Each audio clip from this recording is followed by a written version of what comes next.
دی جاتی ہے تو سٹیٹمنٹ میں غلطی ہو سکتی ہے. سٹیٹمنٹ ایک شخص بناتا ہے، اس کی بدنیتی بھی ہو سکتی ہے، اس کی بےایمانی بھی ہو سکتی ہے. تو لہٰذا جو فارم 45 ہوتا ہے وہ رزلٹ ہوتا ہے، اور رزلٹ کا کیا مطلب ہے کہ جو پولنگ ایجنٹس بیٹھے ہوتے ہیں ان کے دستخط ہوتے ہیں، پریزائڈنگ افسر کے دستخط ہوتے ہیں، اسسٹنٹ پریزائڈنگ افسر کے دستخط ہوتے ہیں. اور میرے والے حلقے NA47 میں تقریباً 387 پولنگ اسٹیشن تھے، لہٰذا 3000 مختلف اشخاص نے اس پہ سائن کیے ہوئے تھے، انکلوڈنگ جو ہمارا اپوننٹ ہے اس کے پولنگ ایجنٹ نے بھی. اور کسی نے رائٹنگ میں نہ آبجیکشن کیا نہ اعتراض کیا کہ جناب یہ فارم 45 درست نہیں ہے. ایک ووٹ کا بھی اعتراض نہیں آیا.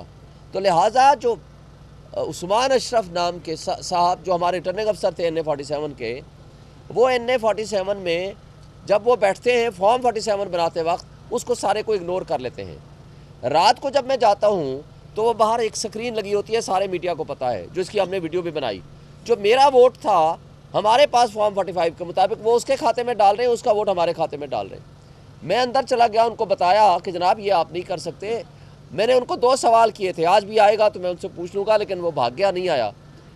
میں نے ان کو کہا کہ آپ اگر ان انٹینشنل کر رہے ہو، غلطی سے کر رہے ہو تو درست کر لو، اگر انٹینشنل کر رہے ہو تو مجھے بتا دو، میں چلا جاتا ہوں. انہوں نے تقریباً مشکوک انداز میں مجھے بہرحال نکال دیا. انہوں نے کہا جی ہم آپ کو الاؤ نہیں کریں گے، ورنہ آپ نکل جائیں، ورنہ ہم آپ کو پولیس کے ذریعے باہر پھینک دیں گے. یہ الگ بات ہے کہ پھر وہ خود ہی، میں نے کہا ٹھیک ہے آپ FIR کاٹیں، میرا یہ حق ہے پروسیس آف کنسلٹیشن میں بیٹھنا، مجھے نہیں بیٹھنے دیا. انہوں نے دروازے بند کر لیے، مجھے باہر نکال دیا، میں باہر آ گیا. میں تقریباً 6:41 پہ ریٹرننگ افسر کو میں اپلیکیشن دیتا ہوں کہ جناب آپ جو کچھ یہ کر رہے ہیں، آپ نے کہا باہر آ جائے گا، رزلٹ آپ نے میرا روک دیا، سکرین آپ اٹھا کے لے گئے ہیں بجائے سکرین پہ شو کرنے کے. تو میں آپ کو درخواست دے رہا ہوں کہ آپ یہ بدنیتی نہ کریں، رزلٹ میں ٹیمپرنگ نہ کریں، آپ کی بےایمانی پہلے ہی ثابت ہو چکی ہے، یہ آپ نہ کریں. میں رائٹنگ میں اپلیکیشن دیتا ہوں. اسی کی اپلیکیشن میں یہاں الیکشن کمیشن کو دیتا ہوں، چونکہ آپ کو پتہ ہے ان دنوں 24 آورس سروس ان کی بحال تھی. انہوں نے فوراً اس کو لیٹر لکھا، لیکن انہوں نے اس کو جواب نہیں دیا. پھر دوسری مرتبہ میں نے لیٹر لکھا ان کو، کوئی جواب نہیں آیا.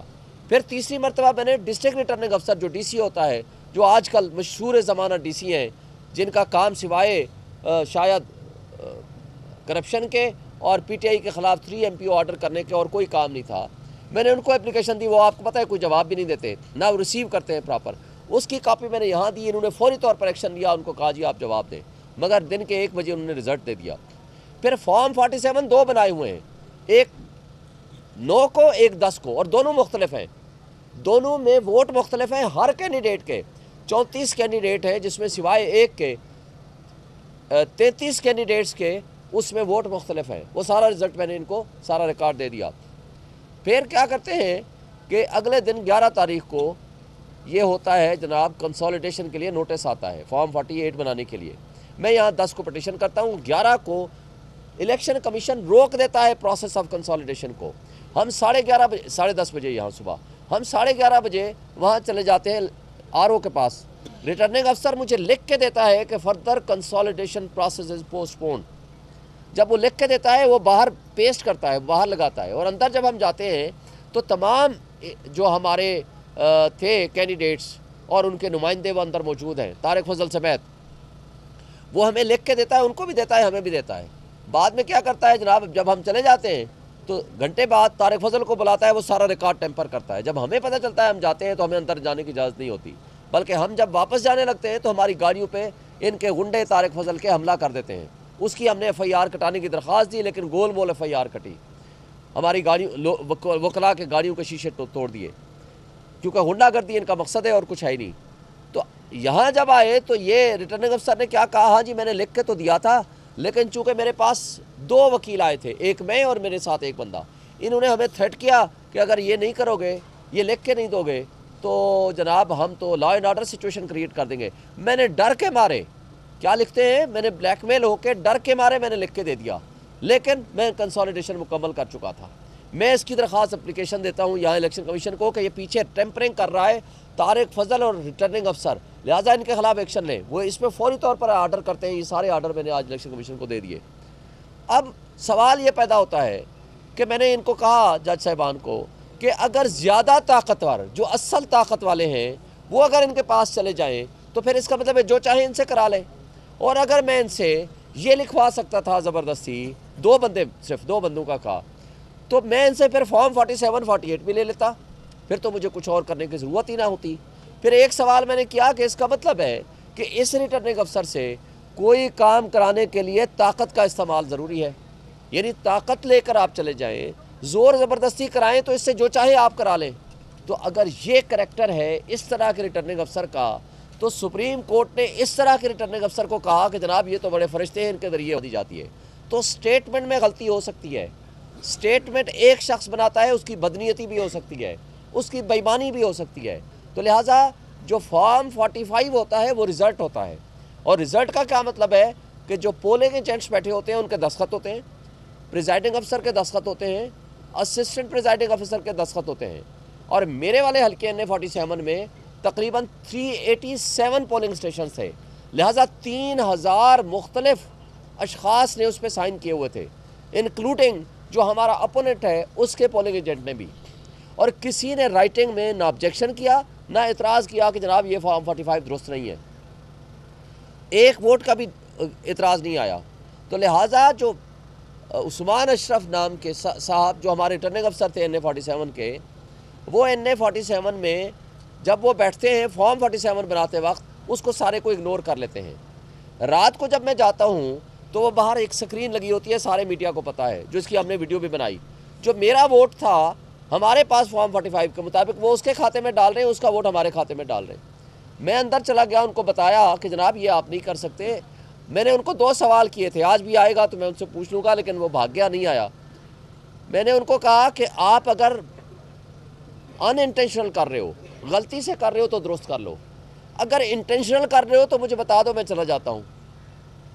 انہوں نے تقریباً مشکوک انداز میں مجھے بہرحال نکال دیا. انہوں نے کہا جی ہم آپ کو الاؤ نہیں کریں گے، ورنہ آپ نکل جائیں، ورنہ ہم آپ کو پولیس کے ذریعے باہر پھینک دیں گے.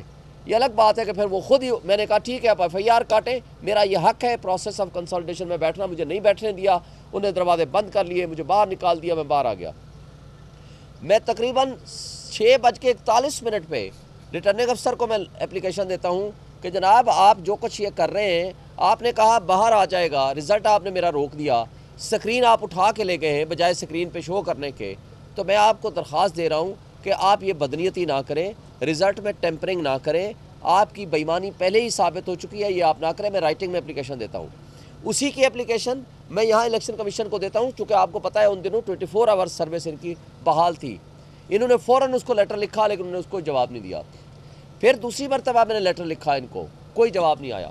پھر تیسری مرتبہ میں نے ڈسٹرکٹ ریٹرننگ افسر جو DC ہوتا ہے، جو آج کل مشہور زمانہ DC ہیں، جن کا کام سوائے شاید کرپشن کے اور PTI کے خلاف 3 MPO آرڈر کرنے کے اور کوئی کام نہیں تھا، میں نے ان کو اپلیکیشن دی. وہ آپ کو پتہ ہے کوئی جواب بھی نہیں دیتے، نہ وہ ریسیو کرتے ہیں پراپر. اس کی کاپی میں نے یہاں دی. انہوں نے فوری طور پر ایکشن لیا، ان کو کہا جی آپ جواب دیں، مگر دن کے 1 بجے انہوں نے رزلٹ دے دیا. پھر فارم 47 2 بنائے ہوئے ہیں، ایک 9 کو ایک 10 کو، اور دونوں مختلف ہیں، دونوں میں ووٹ مختلف ہیں. ہر کینڈیڈیٹ کے 34 کینڈیڈیٹ ہیں، جس میں سوائے ایک کے 33 کینڈیڈیٹس کے اس میں ووٹ مختلف ہیں. وہ سارا رزلٹ میں نے ان کو سارا ریکارڈ دے دیا. پھر کیا کرتے ہیں کہ اگلے دن 11 تاریخ کو یہ ہوتا ہے جناب، کنسولیڈیشن کے لیے نوٹس آتا ہے فارم 48 بنانے کے لیے. میں یہاں 10 کو پٹیشن کرتا ہوں، 11 کو الیکشن کمیشن روک دیتا ہے پروسیس آف کنسولیڈیشن کو. ہم 11:30 بجے، 10:30 بجے یہاں صبح، ہم 11:30 بجے وہاں چلے جاتے ہیں RO کے پاس. ریٹرننگ افسر مجھے لکھ کے دیتا ہے کہ further consolidation process is postpone. جب وہ لکھ کے دیتا ہے وہ باہر پیسٹ کرتا ہے، باہر لگاتا ہے. اور اندر جب ہم جاتے ہیں تو تمام جو ہمارے تھے کینڈیڈیٹس اور ان کے نمائندے وہ اندر موجود ہیں، طارق فضل سمیت. وہ ہمیں لکھ کے دیتا ہے، ان کو بھی دیتا ہے، ہمیں بھی دیتا ہے. بعد میں کیا کرتا ہے جناب، جب ہم چلے جاتے ہیں تو گھنٹے بعد طارق فضل کو بلاتا ہے، وہ سارا ریکارڈ ٹیمپر کرتا ہے. جب ہمیں پتہ چلتا ہے ہم جاتے ہیں تو ہمیں اندر جانے کی اجازت نہیں ہوتی، بلکہ ہم جب واپس جانے لگتے ہیں تو ہماری گاڑیوں پہ ان کے غنڈے طارق فضل کے حملہ کر دیتے ہیں. اس کی ہم نے FIR کٹانے کی درخواست دی، لیکن گول مول FIR کٹی. ہماری گاڑیوں، وکلا کے گاڑیوں کے شیشے توڑ دیے، کیونکہ غنڈہ گردی ان کا مقصد ہے اور کچھ ہے ہی نہیں. تو یہاں جب آئے تو یہ ریٹرننگ افسر نے کیا کہا، ہاں جی میں نے لکھ کے تو دیا تھا، لیکن چونکہ میرے پاس 2 وکیل آئے تھے، ایک میں اور میرے ساتھ ایک بندہ، انہوں نے ہمیں تھریٹ کیا کہ اگر یہ نہیں کرو گے یہ لکھ کے نہیں دو گے تو جناب ہم تو law and order situation create کر دیں گے. میں نے ڈر کے مارے کیا لکھتے ہیں, میں نے بلیک میل ہو کے ڈر کے مارے میں نے لکھ کے دے دیا, لیکن میں کنسالیڈیشن مکمل کر چکا تھا. میں اس کی درخواست اپلیکیشن دیتا ہوں یہاں الیکشن کمیشن کو کہ یہ پیچھے ٹیمپرنگ کر رہا ہے طارق فضل اور ریٹرننگ افسر, لہٰذا ان کے خلاف ایکشن لیں. وہ اس پہ فوری طور پر آرڈر کرتے ہیں. یہ سارے آرڈر میں نے آج الیکشن کمیشن کو دے دیے. اب سوال یہ پیدا ہوتا ہے کہ میں نے ان کو کہا جج صاحبان کو کہ اگر زیادہ طاقتور جو اصل طاقت والے ہیں وہ اگر ان کے پاس چلے جائیں تو پھر اس کا مطلب ہے جو چاہیں ان سے کرا لیں. اور اگر میں ان سے یہ لکھوا سکتا تھا زبردستی, صرف دو بندوں کا کہا, تو میں ان سے پھر فارم 47 48 بھی لے لیتا, پھر تو مجھے کچھ اور کرنے کی ضرورت ہی نہ ہوتی. پھر ایک سوال میں نے کیا کہ اس کا مطلب ہے کہ اس ریٹرننگ افسر سے کوئی کام کرانے کے لیے طاقت کا استعمال ضروری ہے, یعنی طاقت لے کر آپ چلے جائیں, زور زبردستی کرائیں تو اس سے جو چاہے آپ کرا لیں. تو اگر یہ کریکٹر ہے اس طرح کے ریٹرننگ افسر کا, تو سپریم کورٹ نے اس طرح کے ریٹرننگ افسر کو کہا کہ جناب یہ تو بڑے فرشتے ہیں, ان کے ذریعے